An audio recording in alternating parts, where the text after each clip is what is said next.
کی دولت کھوتا ہے، آرام طلب جو ہوتا ہے وہ علم کی دولت کھوتا ہے، جو علم کا طالب ہوتا ہے وہ ہر رات دن کو ایک کر دیتا ہے۔ اس شعر کے ساتھ میں ریشمہ بنت ابراہیم کو دعوت دیتی ہوں کہ وہ آئے اور اپنا عنوان پیش کریں۔ ان کی عنوان ہے مسلمان تعلیمی میدان میں پیچھے کیوں۔ السلام علیکم ورحمۃ اللہ وبرکاتہ۔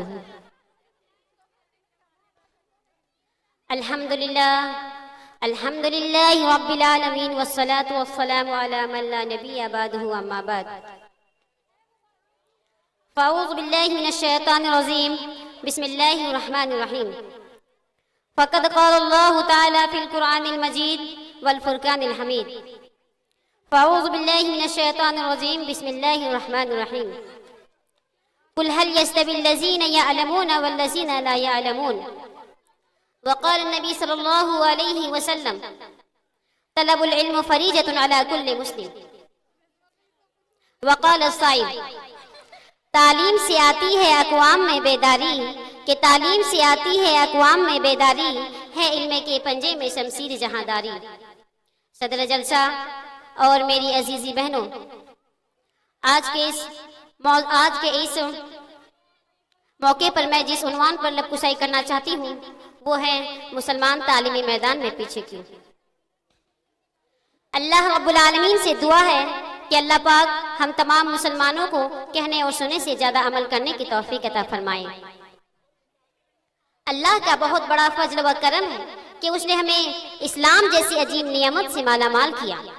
اسلام ہی وہ واحد مذہب ہے جس میں ہر طرح سے انسانیت کی فلاح و بہبود ہے۔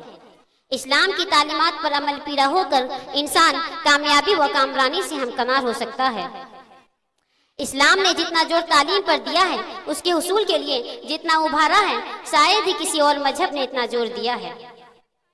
کیونکہ آپ صلی اللہ علیہ وسلم کو جب نبوت سے سرفراز کیا گیا تو آپ نے نماز، روزہ، زکوٰۃ وغیرہ کی تعلیم نہیں دی بلکہ پڑھنے کا حکم دیا۔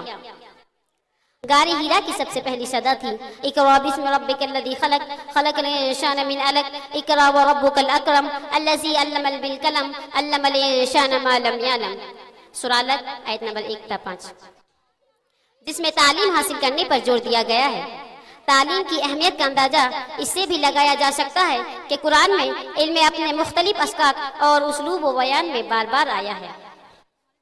جب انسان کے پاس علم جیسی عظیم طاقت ہوگی تو وہ اپنے تمام عبادت کو بحسن و خوبی انجام دے سکتا ہے، اور جب اس کے پاس علم ہوگا تبھی وہ اپنے رب کو پہچانے گا، اسلام کی تعلیمات کو جانے گا اور ان تعلیمات پر عمل پیرا ہوتے ہوئے برائی سے دور رہے گا اور نیک صالح عمل کرنے کی کوشش کرے گا۔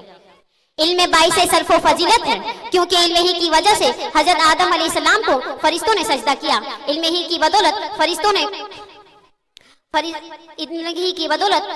نے حضرت آدم علیہ السلام کو سجدہ کیا۔